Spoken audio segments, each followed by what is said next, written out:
This is the Wheatear Stitch with beads. You can see what the Wheatear Stitch looks like without beads. We did that in the previous video. Now I'm going to work the Wheatear Stitch along here, and I'm going to add beads. So here I did my first stitch without beads. My next stitch I'm going to bring up as if I'm making my next Wheatear. I grab a bead at this point. These are size 8 seed beads. I'm using a size 10 milliner's needle, and I am using size 8 pearl cotton. It's the thinnest pearl cotton.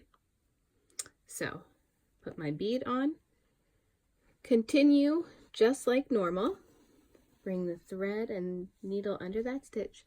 Now for my next stitch, I'm taking the needle and thread through this bead back down into the same place where I came up. And then I'm going to do my 2 little wheat ears just like normal. Back down into the same hole. There's my little V's.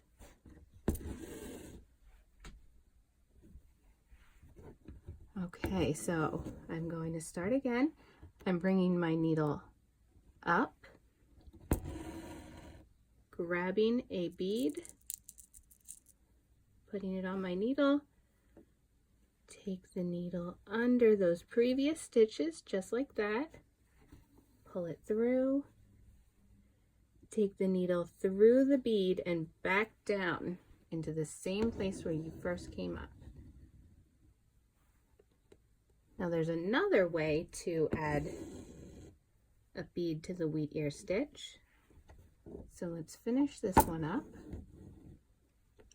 You can also add a bead to the little tiny V, the Wheatear of this stitch. I'll show you that. So we're going to bring our needle up. We're not taking a bead this time.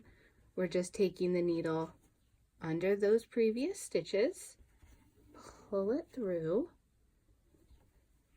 make your what looks like a chain stitch right there.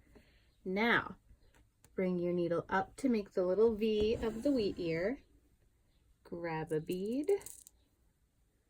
go back down into that same hole, and now I'm going to grab another bead.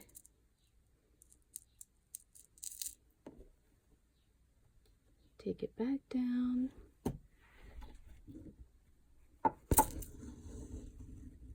And now for my next stitch, I'm working around the curve of these scissors. Bring the needle up, take it down under everything. Under the 2 stitches, under the beads. And there is my Wheatear stitch. So you can see it without, with 1 bead, with 2 beads. There's what it looks like just plain. So that's the Wheatear stitch with beads.